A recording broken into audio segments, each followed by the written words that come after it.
So they aren't the Pandemic Institute, The pandemonium. Whatever. Sorry, that's right. Yeah. Sorry, if Steve's listening to this, I am sorry. Look, to be fair, when we spoke with Steve, we did talk a lot about how he made a lot of it in the pandemic, and I was like, oh yeah, the Pandemic Institute. Yeah, that makes sense. No, that's not. Yeah, no one's buying into that. Unless you're trying.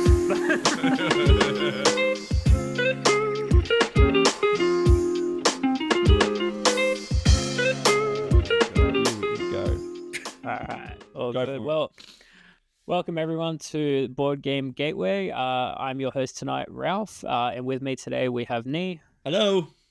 And we've also got a special guest. We have Theo joining us. Say hi, Theo. Hello. Hello, thanks for joining us. For those that don't know Theo, he's very big in the Blood on the Clocktower community in Sydney. He's from the Pandemonium Institute as well. Would that be correct, Theo?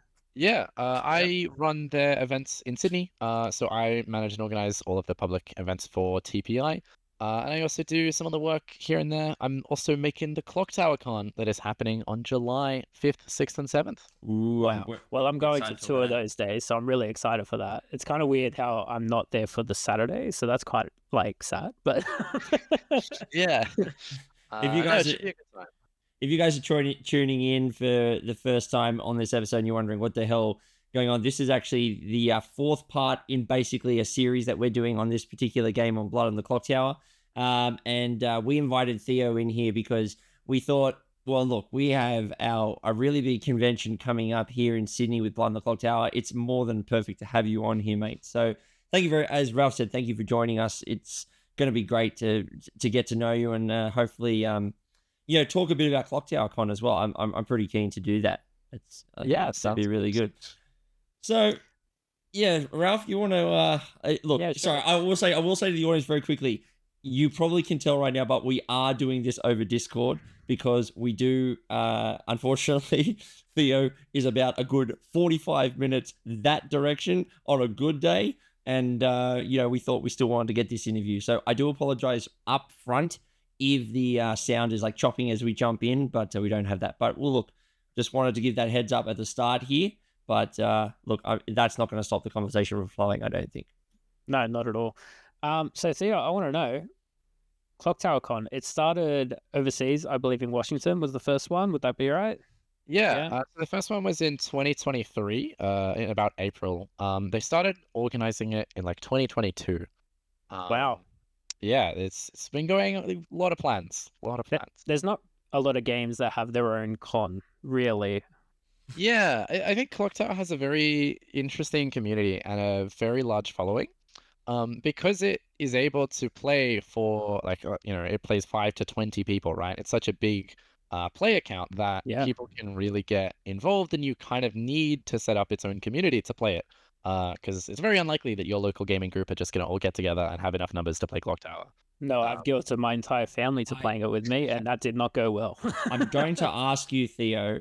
Now, we asked Stephen this question in our interview with him, but we're going to ask you, how would you describe to a player who has never played or heard of Clocktower, Blood on the Clocktower, give me what is this game and why it's so popular that we would have our own convention about it. So tell us what the game is. I want to hear how you explain it. Yeah, so Clocktower is a social deduction game. Surely most people have played Werewolf Mafia, Secret Hitler, or even Among Us. So you could be kind of familiar with the basics. But this game is you are citizens of the town Ravenswood Bluff. And one night, the demon has just killed the storyteller. It's really sad. And you've got to figure out which one of you is secretly the demon and figure out who the evil team is and make sure that the demon is dead before the demon keeps killing everyone else. And that sounds pretty standard, pretty similar to Werewolf, right? But there's a few main differences that make it just amazing, right? Once I played Clocktower, I would never play Werewolf again, honestly. Werewolf it's no longer fun for me after playing Clocktower. So some of the main differences is you can keep playing after you die, right? In Clocktower, most players will die, and actually for some that's a good thing. Everyone still gets to keep playing after they die because their role is not revealed. So if you're evil, you can carry on lying about who you think is evil, who you think is good, that kind of thing. If you're good, you can carry on solving the puzzle. So that's a huge draw because you get to keep playing while everyone else is playing, and there's no player elimination. The second thing that I like a lot more about this game is that it's a lot more of a puzzle than something like Werewolf is, right? I mean, I haven't played that much Werewolf, but in my experience of Werewolf, it's like, oh, I'm a villager. I do nothing. This person, though, he is blinking too much. They must be a werewolf. Like, there's not a lot of, logic going on there. It's a lot of social reads, which is fine, but it's not as concrete as Clocktower. I 100% agree with you on that because, and people who've watched our series before will know that I came from a very big werewolf background. I never really liked werewolf from the get-go though, because I'm very much I cannot stand the fact that you kill someone on the word go and then they just don't get to play.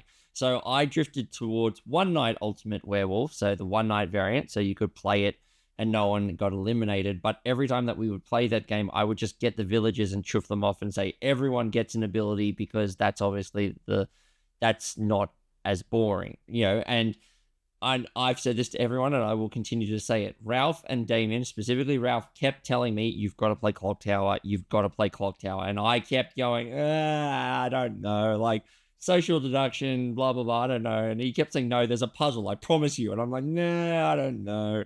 And then I finally joined it and I went, and it's now rated out just outside the top 10 of my favorite board games of all time. And that I can't heap more praise on it than that, I don't think. So I do love hearing your interpretation of it, how you're just like, it's like, yeah, other than a couple of social reads of, he's waving his finger around a bit too much. Like, what have you actually got to go on? So I think that's a really good way of putting it. Yeah. And just to add on to that, like, the puzzle there's so much depth to it because you also have to consider your own information can be wrong, right? I haven't played enough Werewolf to know if that's a thing in Werewolf, but like in this game, you need to not only you need to work out if you can trust what this person is saying, but like if you trust that they're good, their info could still be wrong. So they could still be telling the truth and they could be on the good team, they could be trying to hunt the demon, but they still could have wrong information trying to lead you astray, which makes it just that extra step more interesting and more things to think about. And that's why I just love this game. Like there's so much going on. I played it like probably close to 2,000 times at this point. I played it a lot. Nice. Yeah, that I believe. And yeah, it's still fresh. It's still a lot going on. No two games ever feel the same. No, I'm sure. Theo, I don't think I told you this, but I came to where you play at the Shakespeare Hotel probably 3 or 4 years ago now. It was my first time meeting you, and you were really welcoming, and you found me a seat in a new game. And I think at that point I probably only played 2 games before that, and I loved it so much. I think I came the following month as well. And then I was like, this is great. I want to play more of this, but getting to the city is tough for me on a weeknight. So I started my own community out here. I just want to say thank you for just creating that welcoming environment to have this game grow. Yeah, no worries. It's great to see so many new people just get involved with the game. Like, I was really lucky in that I had so many people in the Sydney area that were experienced to help me run the community and to help storytell games and that kind of thing. But I really love that the community that we have created, it's super welcoming. We play every other week at Fortress nowadays. We've moved away from the Shaky because the Shaky is a bit small. We're now at Fortress. But yeah, if you want to come, if you live near the city, we play every other Thursday at Fortress. So come check out that if you're interested. Yeah, I was there for, I think, the South by Southwest Festival as well. So I saw the space is really accommodating, especially for Clocktower as well. So highly recommend if you're in the area or just there on that night, go. Yeah, you meet some new people and don't be scared of meeting new people. This game is really a great icebreaker. Yeah, I think in the Shut Up and Sit Down review, they really talk about how, I don't know what the exact words are, but like they mentioned how it just like really brings people together because like so much of this game is just you have to get up and talk to strangers, right? Yeah. And you're just talking about game stuff and it feels supernatural and everything. And then you just come to get to know these people through playing the game, and it's great. I found it's not even just the game stuff. One of the very first Clocktower event I went to, I remember very vividly my very first game. Everyone had their name tags on, and every time that I went and had a conversation with someone, it was just, Hi Ralph, I'm Anthony. Lovely to meet you. Let's start talking game shop, right? So not only did I feel like I was just talking game, but it did feel like I did have to introduce myself to this person. Go, hi, how you going? I'm Anthony. Lovely to meet you.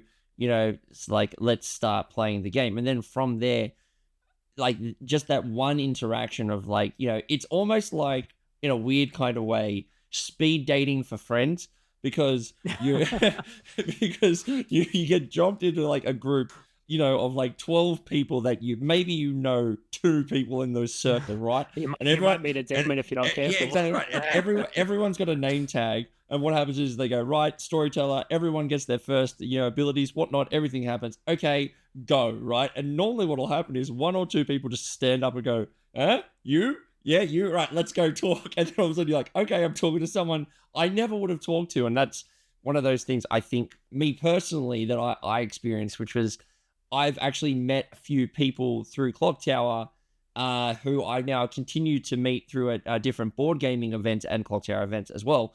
But now I'm like, hey, Mark, how you going? I know you, right? Like, and now I've got this thing, and I feel like, really thankful that Clocktower has got that kind of thing. It allows you to engage with people, and that's the thing that I love about it. Yeah, 100%. Like, I met like probably more than half of the friends that I currently hang out with are from Clocktower. Like, I meet so many people at Clocktower, and it's just great fun. Like, it's so easy to just get up and then start talking to people and start getting that connection. Especially because the game, I don't know how much Steve has talked about this on his episode, but he's You'll have to definitely go watch the episode. I will have to. youtube.com/@BG Gateway. Plug. I'll put that you Sorry. No worries. But yeah, the game is certainly designed to have that like accessibility and making it really super easy to just jump in and get chatting with people. And not only it is like that's the whole design approach through all the mechanics of the characters in the game, but there's also special characters, the Fabled, which really allow people to just find the game, make it easier for them to play, and easier to just jump in and be a part of the community. So, yeah. For those that don't know, Theo, what are the Fabled characters? Like, what do they do? So the Fabled characters are special characters that are not featured on the script. No one is a Fabled role, but they're designed to change the game to either make that game more welcoming to certain players, make it easier for them to understand, or change the game in a way that everyone feels comfortable. So that's for the first half of the Fabled. I'll call them, I don't know, like the accessibility Fable, shall we go with? But there's also another half of Fabled which Fabled that are used to help script makers. So there's sort of two very different sets of things that they accommodate for. The making a custom script can be quite hard, and so the Fabled are there to provide authors a tool to make it to ease around some of the rough edges and that kind of thing. But the other Fabled are used to better welcome people into the game. So I know part of Clocktower Con, you're running a script competition, which at the moment people are voting on now. At the time of release, I'm not too sure if the competition is going to be over or not. But what are some of the highlighted fables that you feel people are actually using in this script competition to create an interesting game? Yeah, so there's we're using more of the fabled that are designed for making custom scripts and that kind of thing, and that people are really leaning into those particular fabled for this competition because we are making a script, right? So focusing on those kind of fabled is gonna make a bigger impact in the script. But there are some accessibility fabled that can be, I guess, manipulated in a way to work around that interaction. And so they're not there to make people feel welcoming, but they provide an interesting dynamic to the script as well. But some of we honestly got like so many different submissions. I think we chose 7 unique ones out of the top 8. So there's really quite a lot of fables. I think there are, just a quick glance, there's 12 fables that were released with the game, and an additional 4 that have come out after that to change things up. But yeah, we've got the Duchess, we've got the Doomsayer, Angel, the Revolutionary was in there. We had the Spirit of Ivory, the Fibbin, the ferryman, there's the stormcatcher. There's plenty of them that can really change your scripts and make it really interesting. One of my favorite ones, which we did have a quick chat with Stephen about in our interview with him, which was it's a very simple fabled character. It's the angel, which basically just says something bad might happen to whoever is most responsible for the death of a new player, right? So by having the angel in the game, it kind of makes people think about, well, the new player is just died, and then Theo something happened to Theo. What actually happened? Was he bad and that was something that was thing? Or was there's very interesting things that can go down in terms of well, maybe a good player was just throwing the new player under the bus and they didn't know how to do it. So all of a sudden the rest of the information that they get for the rest of the game is false or something, right? The idea of it's just such a minor tweak. And I do love how Stephen was very specific, and the whole crew, when they were designing the game, of just the language of might. It's something may happen. It's at the storyteller's discretion. I do love that. I just love the idea of a very simple character that is in the game that doesn't affect the players in terms of how they play the game. Sorry, how they play their individual characters, but more so gives the storyteller potential options of how they can keep a game fun for everyone, sort of thing.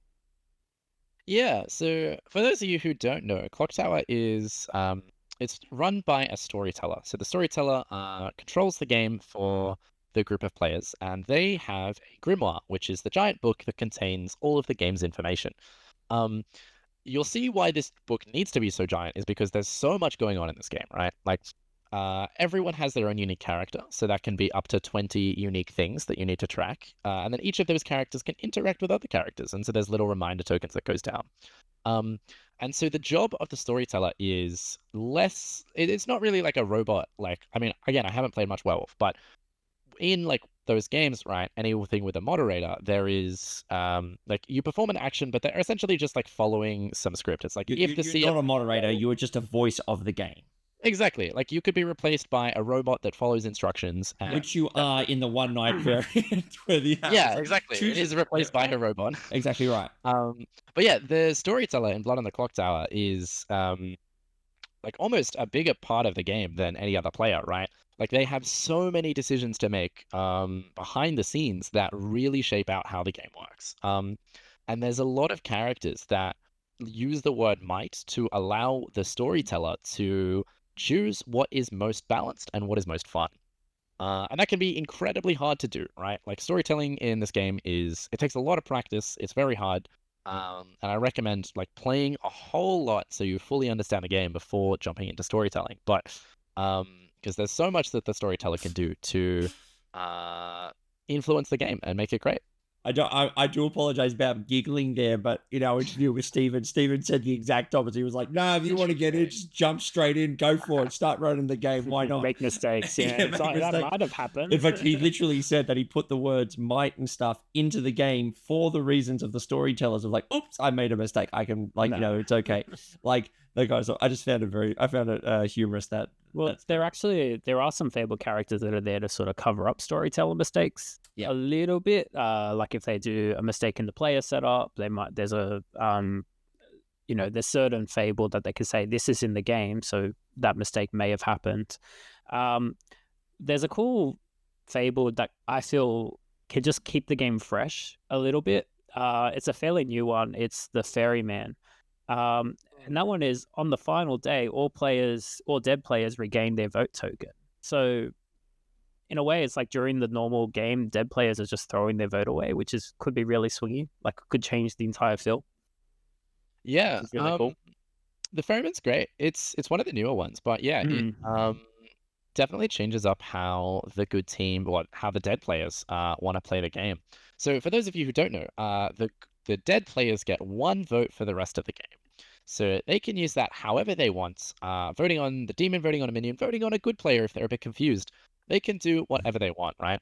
But usually most people use it on the final day. But sometimes there are reasons why you won't want to do that, why you want to do it early, if the alive players just aren't voting to kill people. Yeah. And so if you're using it early, then obviously you're not getting it until final day. So sometimes good players might just have to use it super early, and then they all get used up, and then eventually evil team have voting majority, and that can be kind of unfun. So the ferryman allows the good players, well, all players, but allows the good players an additional get those votes back, so that way they can make sure to keep going for the demon. But there's certainly scripts built around the ferryman. We played a game on stream last night that was specially for the ferryman in mind, because it uses this fact that the dead players are going to vote because they get 2 votes throughout the game. And it includes characters that kind of interact with the dead people and how they vote. So that sounds really cool. Yeah, it was a super interesting game. If you are familiar with the Flower Girl detects if a demon votes, or specifically the demon votes. Interesting. Anyway, we'll get into semantics of the what. No, but tell me this, all right? So you just mentioned that you streamed this. So let's give you a chance here. I'm gonna hand the plugs over to you. You may so where do you stream this stuff? So is this something that I could go watch, or Joe Public listening to this could come watch? Yeah, for sure. You can jump on to twitch.tv/the Pandemonium Institute. We go live there every Wednesday at 7 p.m. Sydney time. We stream for about 2 hours, or maybe like 1.5. No, we stream for like 3 to 4 hours. One of those two. It just goes by so quickly. Yeah, exactly. Why not? Could be 6 hours. Who knows? Depending on how good the games are that night. Exactly. But we stream on Wednesdays. There's also the UK crowd that streams like early Friday morning for Sydney time. And then there's the Sunday crowd, which actually streams early Monday morning for us. But it's like at 10 a.m. or something. I don't know. But yeah, there's plenty of games of Clocktower happening all over all kinds of time zones. So if you're interested in watching more Clocktower, go over there and watch some. Now, let's say I want to be involved in these streams potentially. Is there a community that we can come and join to help maybe be join some of these games, even if I'm not local to Sydney or whatnot? Yeah, so what I'd suggest is jumping on the Australian Discord server, or the OCE Discord server now. Yeah. We have a community there full of people from Australia, people from New Zealand, people from all over as well, but mostly those 2 countries play in the game, and it's a great community, super welcoming. I love that community, and that's where a lot of people play, and that's how we can kind of see if there's anyone who we think would be a good fit for the stream and that kind of thing. So yeah, I'd super recommend just getting involved with that community. But they play games on that Discord pretty much every weeknight as well. I'm gonna put the links to the Twitch TV and to the Discord in the description of the podcast down below. So on your podcasting app of choice, or if you're watching this on YouTube, you will be able to see the links down below. So that is twitch.tv/Pandemonium Institute, and the Discord for the for the Blood on the Clocktower OCE, that will be down below as well. So don't worry about if you miss those links. We'll make sure that they're there. So Theo, I do want to ask, just sort of to take this conversation back a step. So you're saying that Clocktower creates that connection, and you've been running Clocktower in Sydney for quite a number of years now, and that community has just been growing. Is that purely the only reason why you think Clocktower Con has worked or will work in Sydney, just based off the Sydney group, or has it grown beyond that? Well, I think it's certainly grown beyond the Sydney group, right? I used to play in 2018. That's when I first started the game, and way back then, it was certainly, well, even before my time, it used to be just a group of friends that were playing Steve's game, right? And they all just played it very occasionally, and it was just their little thing. And then it started growing and growing, and then it spread all over the world. And then they're still so surprised that there's a real game out there, and it's just been just grown so much, and it's crazy to them to see how big the community is, and they're but where are all my friends? It was just the thing that we did, Yeah. But yeah, it's really popular everywhere, right? I think Melbourne, they play 3 times a week in person, which is insane. They play a lot over there. They people play in person all the time. It's really great. Highly recommend playing in person. Why? Okay, so then that kind of answers, I think, starts to answer what my next question for you to follow up with then is why Clocktower Con. Now, this is very specific to Clocktower itself, and you mentioned that it's a 3-day thing across the whole weekend, which anyone who's organized a single day event will tell you you are absolutely crazy to do 3. So obviously through conversations, what is it about the game that has led to wanting to do a full long weekend convention? And also, I guess, follow on from that as well, what do you think, so let's say I'm brand new or new to Clocktower or thinking about it, what will I have there at the con? Is there more than just Clocktower? Is it only Clocktower? Give us a bit of an idea about what we can expect at the event. Well, yeah. So to answer the first part of the question, I wanted to do Clocktower Con because there were so many cool people that I met through playing Clocktower online. From Melbourne, from all over Australia, from the UK, the US, like everywhere, right? And I saw the DC Con was happening, and I'm like, I don't want to fly to the US, but I want everyone to fly to Australia. So Can't they come here? so true. Nice. So that's exactly what I did. I made my own events, and yeah, we just kind of went from there. We wanted to make it a big event because we wanted as many people as possible to be interested in this event and want to fly in to come to play Clocktower, right? And meet all those people that you've been playing online with. So that's why we opted for making it as big as possible, going for the full weekend, including the Friday night party and that kind of thing. So that way we can get as many people involved and as many people excited for it, and just make it such a big thing that you really don't want to miss out. Yeah, so what's happening on the Friday night? I know I've got my ticket, so it's at a bar in Sydney. Yeah, so we'll be at the Royal Exchange of Sydney. So that's in Darlinghurst, Bridge Street. It's kind of intro to the con. There will be some Clocktower, but it's not going to be the best venue for playing Clocktower. There is a private room, or we'll be having Clocktower probably all night, because I imagine there'd be quite a fair few people wanting to play. Just a few. Just a few. Just a few. But yeah, it is more of a way to connect with other people that you've met online, that you play Clocktower with, and just hang out, meet them in person, just get the vibes going, and meet new people before the con's happening. Yeah, sounds great. I'm really looking forward to that. So there's some other things happening at the con as well. You release the schedule on the Discord anyway, but I'm sure it'll be publicly available soon as well. Yeah, I mean, the Discord is publicly available as well, so we'll try to link it there as well. Perfect. Yeah, so you'll be able to see the schedule there. But we've got so many things happening. We've got panels, we've got live Clocktower shows, we've got board games, we've got custom script sections, we've got storyteller workshops. All the things that you would want to do for Clocktower is happening there. We also have new player Trouble Brewing games as well. So if you're someone who's never played Clocktower before, the con is a great way to start. You get in, there'll be new player games specifically for you and for anyone else who's new or wants a casual experience. And it'll be a great way to jump in. I remember I went to the Powerhouse Museum, I think last year or two, and they had a Clocktower night. Well, it was general games and things, but they had a small Clocktower section. I played a game with your friend Will, or Emerald, as we know. And at the time, I didn't know him, to be honest. So I sat next to him in a Trouble Brewing game, and I think he was an empath, I was an investigator, and I was like, "Oh, have you played before?" And he's like, "Oh, I played a little bit." Yeah, okay. Yeah, he probably played 1,000 times. I will say to anyone, if you hear, for example, Theo saying, "Oh, we've got the intro game, Trouble Brewing," I would like to point out that the inventor of this game says that Trouble Brewing is still one of his favorite scripts of all time. So when we say it's the intro game, what we're specifically saying is it's a bit easier to understand some of the complex interactions between the characters. But in saying that, you could play Trouble Brewing as one of the only script or collection of characters and you could never have the same game twice. That's how good of a collection is. So I would say, Theo, that that sounds like a great thing. It's if you just think this would be interesting, those workshops would probably be real fun to get into.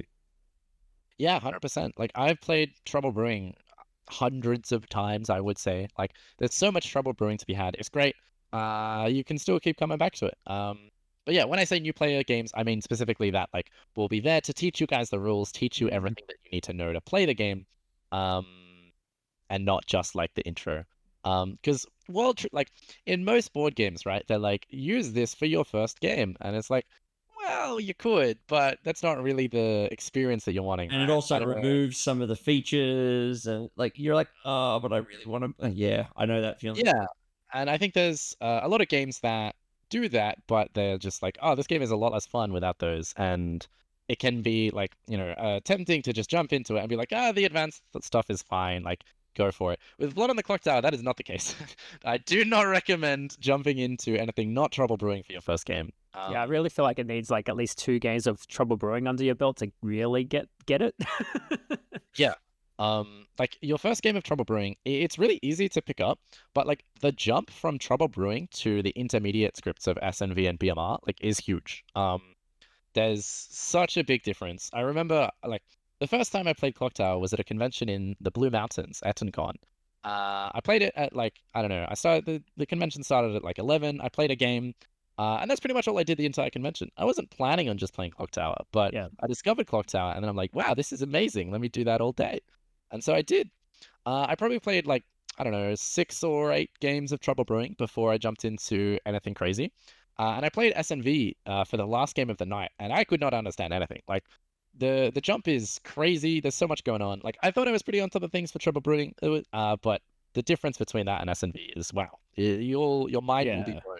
I remember I played similar amount of games of trouble brewing, and then my next script was Bad Moon Rising, and I played one game, and it turns out I'd pulled the demon token, and obviously you try and bluff as another character, but I got called out as the demon and lost because I just didn't bluff properly. Like I didn't understand how that bluff was to work. Yeah, that to me is that is the big jump that most people really need to understand when you're playing it, which is that the first round normally is, okay, how do I play the game and how do I just make my way through the game? The second game is, okay, I've been given a character. Now I'm going to see if I can bluff that I'm not this character. And your third game becomes, okay, I'm going to go completely off the dang rails and just try and bluff my way through every dang thing, no matter who I am or what I am, and then starting to understand, okay. And that's the thing, which is, I do feel like when we say social deduction, and I remember the first time Ralph ever said social deduction, I'm like, what does that mean? Like social, that doesn't make, but this game really does lend itself to the whole, well, if Theo is lying about this, that means Ralph was lying about that, which means that power has to be this, and then we start to work our way backwards from it.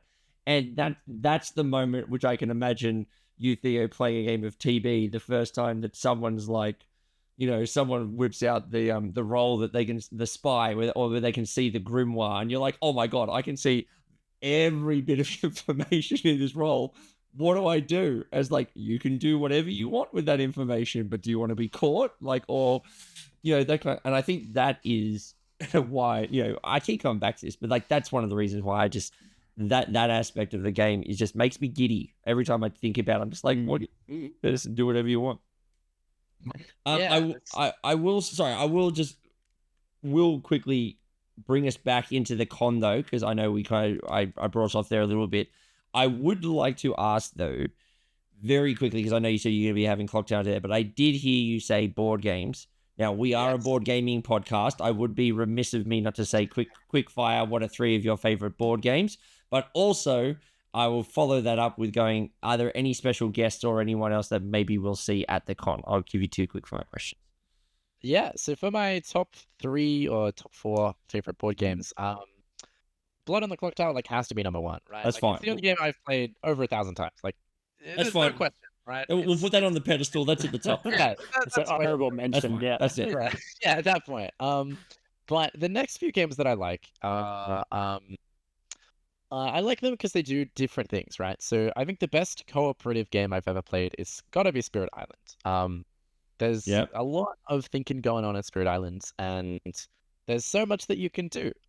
It's really in depth, and there's a lot of things. Nothing feels the same, similar to Clocktower. Like every game feels different. Yeah, I'm a big fan of that one. Yeah, and like the skill ceiling in that game is it's crazy. Like I'm at a point where I can comfortably play. Well, maybe not comfortably, but I play two player 2 level 6 adversaries. Whoa, you're a lot better than I am. A lot better than I am. Incredibly hard Spirit Island. Holy crap! Yeah. There's so many rules to remember at that point because you got to include everything. Far out. Yeah, there's a lot. Like I played a lot of Spirit Island. Over the pandemic, like I was up playing Spirit Island with someone I met while playing online Clocktower until like 3 a.m. like every night. We would play like 2 games back to back. Actually, I played one game of Twilight Imperium that went for the whole day. And then one other player had nowhere to be. And I'm like, do you want to play Spirit Island? Sure. So I taught him brand new. And after a full day of TI, we played Spirit Island for like 4 hours. I'm like, this is insane. That's a lot of board games. Yeah, it was too much. All right. One heavy game, one social deduction game. What else are we looking at? Well, number 3 is Twilight Imperium. He's my man. I love it. TI is great. It's a very long game, right? It will take you for your first game like 12 hours to play, right? It is certainly not for everyone, but if you can commit an entire day to playing this one board game, it is it's certainly the best negotiation kind of war type game that I have played at all. Like it's amazing. It's a really cool time to just like commit 12 hours to one thing. And just play this game with like 8 or 6 people. Yeah, there's not many games that make my wife jealous, but that one is one of like, what are you doing for 12 hours? Yeah, that's I agree. Nothing like that's one of my it's my second favorite game at the moment. So but I've got all the stuff as well. So that's good. All right, so we've got what else? Your final top game. I'm assuming it's gonna be something super heavy. We're going 2 for 2 with super heavy games. We'll see. What is it? Yeah, I mean, I want to say Wonderful World, but I haven't been playing that much recently. I've been playing a lot of Ark Nova as well recently. I love both those. It's a Wonderful World and Ark Nova. Both of them are great choices. That's great.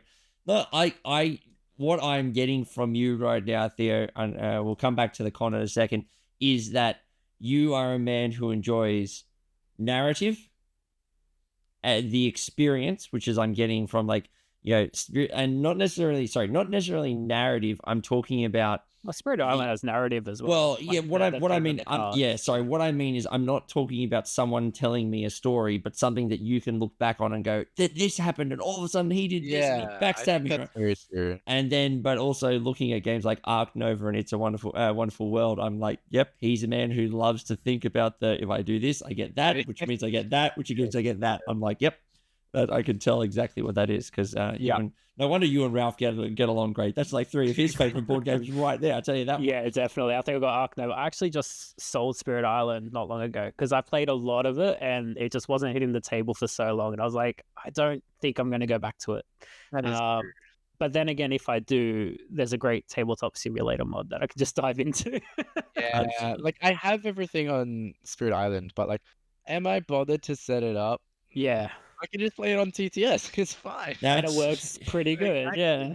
That is summon the pieces. I love that. That is me with the game Millennium Blades. That is literally, I'm like, I love Millennium Blades, but my God, to set up that deck and get everything ready to go when there's such a good online mod. I'm like, yeah, what did I do? I played Alien Legendary recently, and that just took ages to set it up, to be honest. There's lots of little finicky decks to set up.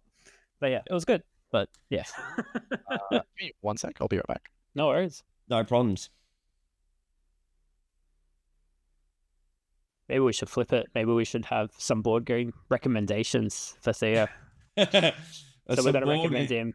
We're going to recommend Theo 3 board games based off his current likes. Okay. I mean, we have to recommend the number 1 board game, gateway game. The number 1 board game gateway's number 1 gateway game. You have to play Decrypto if you have not played Decrypto. Yeah, Decrypto is the world's second best party game, second to Blood on the Clocktower as of recently. Alrighty, okay, that's good. That's really good. Yeah, Decrypto's good. I like Decrypto. Okay, fantastic. If he says he likes Decrypto, that we gotta do that one. I've got to go for Arkham Horror just because it's expensive. It's a whole lifestyle as well, much like Clocktower, but it's got the narrative and like the engine building that will make your brain think, oh, that could work. And let me see if that actually happens in the game. I heard about it when I was much younger, before I played Clocktower, I think. And someone was like, "Yeah, it takes like a whole afternoon to play." Yeah. and with this, It could. If you played all 3 missions back to back, I mean, you could so you could if you There's wanted multiple missions. That's the thing. Sorry. Well, I mean, like if you're just playing like this, for example, if you're playing the starter set and you wanted to knock out the main 3 missions, that probably could take you all afternoon because each mission plus the deck building phase. Oh no, I've played a mission with 2 people that takes 4 hours. Like purely, there's long missions out there. Well, there you go. Sure. Well, color me a newbie for that one. No, look. Okay, so look, that's our board gaming. That's good to know that there is more than just Clocktower at Clocktower Con. So obviously helping to, is the name going to change to Clocktower Con plus board games? You got to draw the crowd in. No. I don't know. I've got my own crowd of Clocktower fans. Why don't you call it Raven? You should call it the Ravenswood Library or something like that. Or I don't know, something like that. Like something like that. I don't know. I'm just coming up with something. Anyway, so let's talk about we're gonna start to wrap this one up now as we are coming into the closing the stage of this. So let's talk about the con. Let's come back to Clocktower Con because obviously that's one of the reasons we wanted to have you on, Theo. Let's talk about. We've talked a little about what we can expect on the day and things that you've got there, but what are there anything that you haven't told us that you want to tell us in terms of, specific things that you're very excited about, or what else can we expect?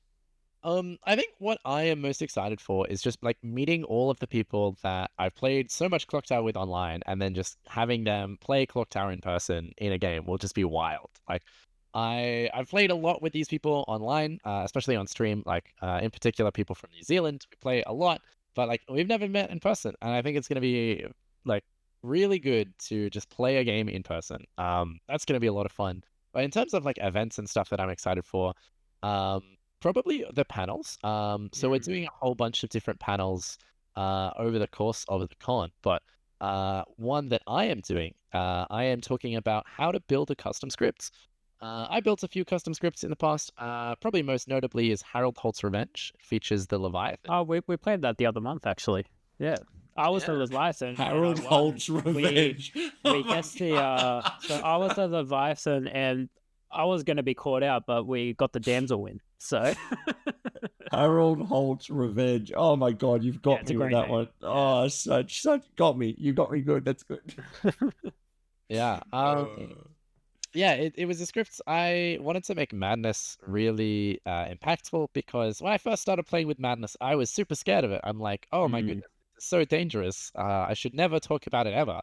But as I got to play the game more, I'm like, it's fine if someone else is mad and I say they're mad. They're not going to die if they're making an attempt, right? And over the years, people have just kind of been maybe not more lenient, but my understanding of it is I'm no longer scared of it. But on Harold Holt's Revenge, Madness is super scary because the Leviathan's ability is that if 2 good players are executed, the game is over and evil team wins. So you can only make 1 mistake before you lose the game. But Madness also executes people if you break it. So on that script, if you're breaking Madness, you are using the team's 1 mistake in the entire game, which is super dangerous, and it makes it a lot of fun. Yeah, and I love how you mentioned already that you've got lots of characters that cause madness in there as well, and just things that can cause chaos, like the minions you put in there, I think, are the Pit Hag and the Serenovus as well, which is just so dangerous. Yeah. I think there's a lot of power in both teams, and there's a lot to watch out for. There's a lot of ways to win, but also a lot of ways to lose. Yeah. Super dangerous scripts, super intense, I think, and that's why I like it so much, and I guess that's why everyone else does too. Yeah, I can't wait to play that one again, honestly. You've done a great job with that. I think I played it once at the Shaky, loved it, and I've played it twice since as well. So I've never made a custom script before, so I'll definitely be attending that one. I'll find that super interesting because there's so many choices that people can make just by putting one character in there, and then it just changes the way you think about it. And not a lot of people think about it. So I think it'll be really cool to sit in on that one. I will say, if you're an international viewer listening in, you have no idea why we found that as funny as we did. Literally, you need to search the Australian Prime Minister, Harold Holt, who went for a swim and never came back. And there's chef's kiss. That's such a good name. I really like that. What's especially good about Mr. Harold Holt, he went for a swim and never came back, right? So he's lost at sea. You know what we did? Right. Named a swimming pool after him. Yes. We did. Why not? But he loves swimming though. Like that was his thing. And yeah, we built a pool. I'm pretty sure after he died. Yeah. Whatever. Old Harold, he's such a jokester. All right, so if you got any merch, like, because I know We do. There will be Clocktower merch at the con. We haven't got it ready yet, but I don't know when we'll get that. I think closer to the con we'll be able to announce that. I really hope you guys are selling the the Kickstarter version of the Grim came. I know a lot of people are talking about the tokens. I have the tokens. What I don't have is the tote bag. So I really want the bag. We are selling those, that's for sure. Fantastic. They are limited edition. Perfect. Yeah, we are selling those. They will be there. I don't know if they'll be the embossed one. I think they'll be like just a demon face printed, but like they're great dice bags as well. I like that for that. They're just good for holding a lot of things, and they've got the Clocktower face on them. Yeah, what more can you want? Exactly. It's a bag with Clocktower face. Good for carrying things. It's great. Yeah, that sounds really cool. Yeah, so I'm really excited to see what merch we have there because I am going to spend so much money. Really looking forward to attending, meeting a bunch of people. And you got some people from overseas coming in as well. Ben Burns is going to be there, right? Yeah, Ben Burns is coming. Ed Gabriel's coming. Patters from Patters TTV is coming. We've got Jams coming. Those are probably the most notable people that are coming from overseas. Yeah. Yeah, very exciting. I'm hoping to bump into some of them. I didn't, because you guys did the Kickstarter fund for this. I just got the base tier, but there are tiers where you can play games with these people as well, even games that they're running in particular. So I know a lot of people are very keen for their story told games by them as well. Yeah, for sure. Yeah, no, I'm sure that they will be very popular at the con. For sure. We're releasing signups, I don't know, soonish. I think in June. Will be where you can sign up for all the events and stuff, and including those signing up for games story told by particular people. So yeah. Oh, very exciting. There, you had something there? Were you good? No, it was a train of thought that just left the station, and I completely have missed it. It's gone. So I just want to thank you so much again, Theo, for spending time with us. I just want to ask as well, just on some fabled characters, and I imagine you would have seen a lot of scripts because you drew all the scripts that were entered down to the final 8, I believe. And they're all centralized around the fabled characters in a way. So what are some interesting Jin rules that you've heard of before? Because these are fabled characters that all players know a specific rule that's in the game, but it's different every time. So it's storyteller's choice, really. So I just wanted to hear of any interesting ones that you've heard of.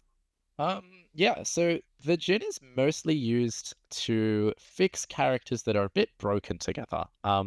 So some characters that are on the script might not work super well. For instance, the damsel is an outsider where all of the minions learn the damsel's in play, but they don't know who the damsel is. But if any minion guesses who the damsel is, and they only get one guess for the entire game, if they guess correctly, they win the game immediately. So the good team loses, the evil team wins, right? That's a cool outsider. That's really interesting. There's also a minion, the spy, as we talked about earlier, which gets to see the grimoire. They would also get to see where the damsel is, so they could just guess the damsel immediately and win the game, and that's not very fun.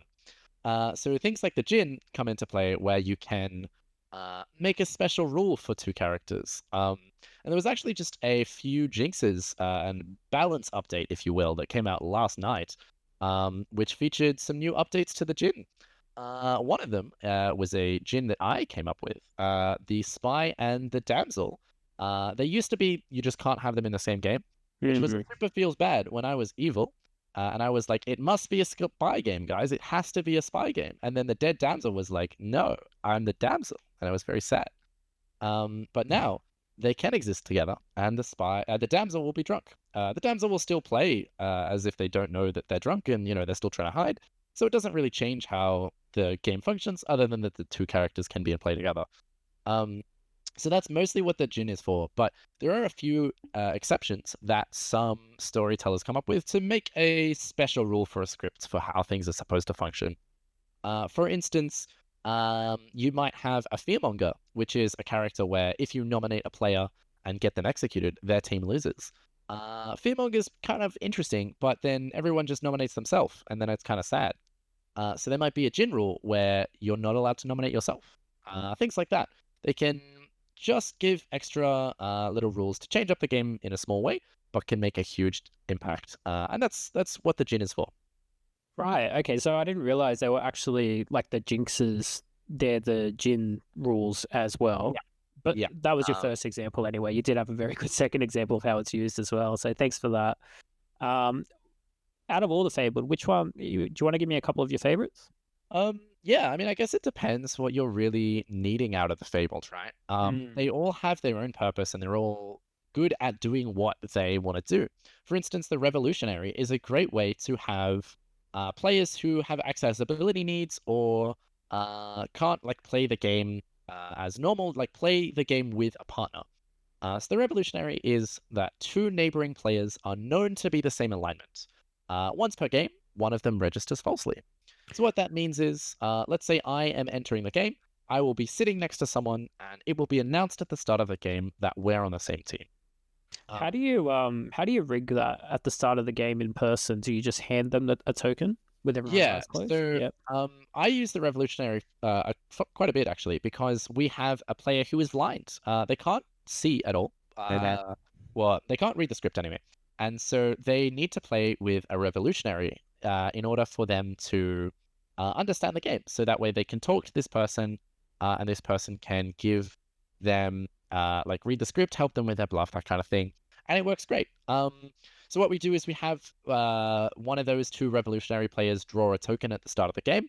I will then assign a token of that team to the other player, and then the game continues on as normal. It's really useful. I strongly recommend it. It's great for new players as well. If there's a new player that is just jumping into the game, making them a Revolutionary pair with someone more experienced can help them out with the game. And it's also good for couples who like know each other super well and know when each other's lying, kind of thing. So it's good to allow them to just not have to lie to each other. That's good. We also had last night on stream as well, there was a script designed around the Revolutionary. So it was designed with knowing that this thing will be in the game. How does that change the game? So yeah, there's plenty of things you can do with that. That's a great one. But there's plenty of others out there as well. Yeah, it's really cool. You touched on the couples thing. I've had so many games, I wouldn't say ruined, but like a couple's interaction has sort of come in the way of everyone else's enjoyment in a way. So I could see that Revolutionary pairing when people are generally at each other's throats a lot or something and just making that a little bit uncomfortable. I can see the Revolutionary being really good help there. I ran a game a couple of months ago where it was a mother and their son, a teenage son, but I didn't realize the son had some learning disabilities there. And hindsight during the game, I realized the Revolutionary would have been best to run that, and I did run that for the second game, and the son had a much more enjoyable time with it because his mum was able to help him through the process of the game. And started to actually have a good time, which was really good. But yeah, there's so many different ones here that would really change up a script. And I love how a lot of them are just like, this might be there. so that might just changes all the information possibilities out there and the possible world building. But I've never created a script before myself. So I would imagine just even thinking about how to submit something for your script competition would have just changed the way people thought about all the characters. Yeah, for sure. Like there's certainly a lot of interesting things that the Fabled can do to change a game that will change how a script runs. One of the scripts that has made it onto the semi-final is the one-day script called Keep Talking and Everybody Explodes. It uses I love that game. Yeah, it's a good game too. It uses the Fable the Doomsayer, which is ability says, if 4 or more players live, each player may publicly choose once per game that a player of their own alignment dies. So you can say, I would like to Doomsay, and then the storyteller, kills someone on my team. That's useful because you're killing someone, but in exchange, you gain information of that player is on your team. Yeah. what this script does is it features a Yagababble, which is a demon that has a secret phrase, and every time they say the secret phrase publicly, a player might die. So that can kill during the day, and so using the Yagababble, combining it with the Doomsayer, it really breaks up how those interactions work. Like if I say I would like to Doomsay and I kill Ralph, but also Neeb dies as well, then it's like, well, which one of you two are on my team? I don't know. We're gonna have to figure that out. Definitely.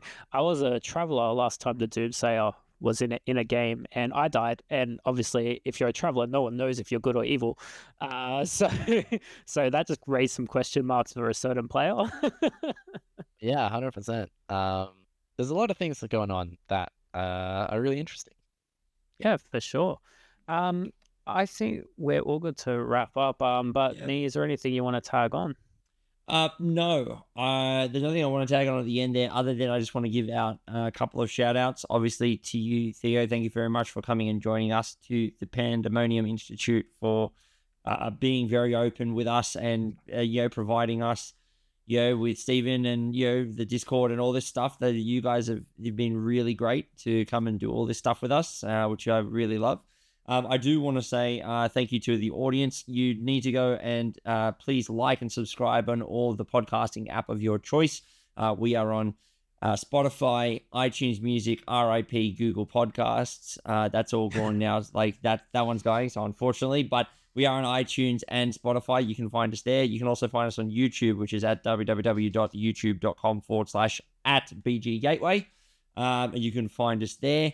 But no, other than our usual things, I also go to our Facebook group, because we will have on that group a whole bunch of the links and things as well for meetups and whatnot. We're trying to get this more, trying to get this community built a lot more. So feel free to do that. But Ralph, I'll pass. Sounds good.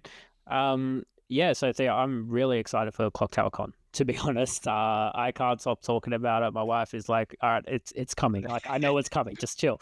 But yeah, so like, Clocktower is something for me. I play it almost monthly. And I can't wait to play more of that. So I know a lot of people are actually getting dressed up, a bit of fancy dress for Clocktower Con as well. I don't know if you want to do a competition around that or anything like that. I'm sure some people will be keen. Yeah, we're doing some kind of competition/parade thing that will be happening. There is fancy dress costume stuff going on. Clocktower cosplay, right? Yeah, all for it. Yeah, so that's going to be really cool. It's going to be a lot of fun. But yeah, Theo, is there anything you want to say to anyone who might be they're a Clocktower fan, but they don't know if they want to come? What would you say to that person? I definitely recommend checking out your local group. There's games happening in like every major city, I think, in Australia. I think that's true. I don't know, but I highly recommend going to play this game in person. Yeah. Find out why it's so addicting. Find out why everyone loves it. It's a lot of fun. I know Sydney. I know Melbourne. I know the New Zealand guys as well. They're a very welcoming community. And it's great to have new players in all the time.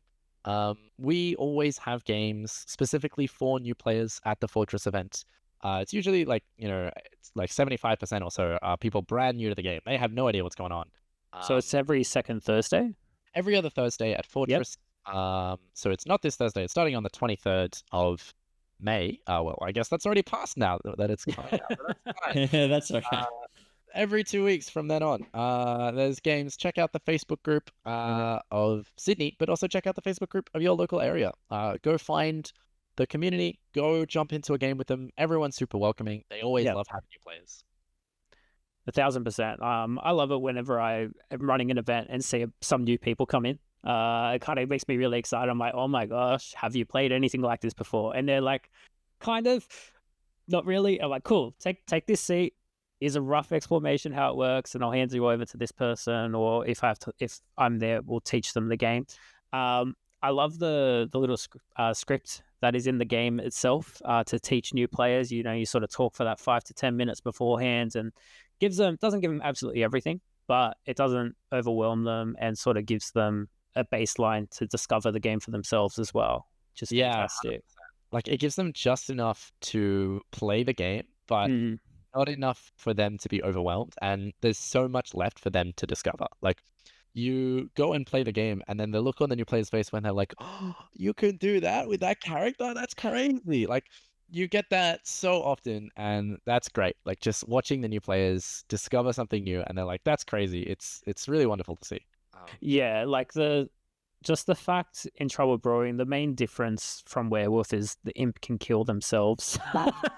It's just like, wow. I think whenever anyone discovers that for the very first time, it just blows their mind. Oh yeah. I remember I was playing a game. I introduced my high school friends to the game for the first time, and we were playing games. There was like 8 or so player games. Perfect. That day, I think Evil won every single game except one.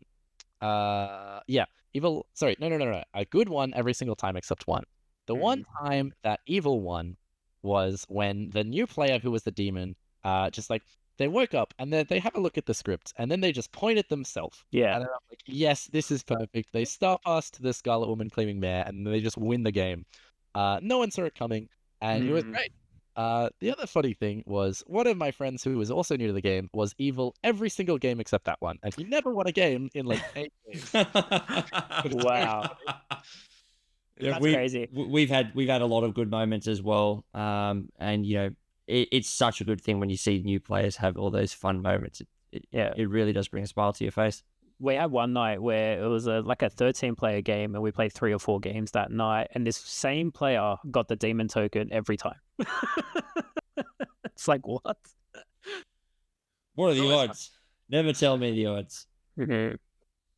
All right, that was pretty awesome. All right, ladies and gentlemen, I think it's time for us to wrap it up there. We could talk about Clocktower all night long, and in fact, you probably will at Clocktower Con, but that's something where you are going to have to go and discover that for yourself. So, Theo, to close this out, where can our tickets still available, and can people still get them? Can they go online anywhere to get them right at this moment? Yeah, so head on over to Eventbrite. We're selling tickets there. We're also on the Clocktower, the Blood on the Clocktower website as well. There's a section for the Clocktower Con. So click that and click the Sydney one, and then you can get your tickets there. I have another question about this. Is this going to be an annual thing, or is it just see how it goes? I mean, we were kind of planning to be like, see how you go and make it an annual thing. But when I was first planning this in like January of 2023, that is so long ago now. But when I was first planning it, you know, I was aiming for like 70 people, and I was going to be blown away if we got 100. But we're at to like 300 people now. I think there's certainly enough interest in just a Clocktower Convention to do it again next year. So once this year's over, we'll probably get on planning. Well, and hopefully, BG Gateway, we can even be involved in number 2 a little bit more. That's what I'm hoping for as well. For sure. I'd love to get some kind of partnership going. We should have, but then there was problems. But we'll talk about that later. Well, look, that's this is live networking on our podcast. There you go. Don't worry. We'll talk about that later. All right, ladies and gentlemen, we could talk all night, but we'll see you. Thank you very much, Theo, for joining us. Thank you, Ralph, for hosting with me. As always, we shall see you in the next episode. See you later. Bye-bye. Thank you. Bye.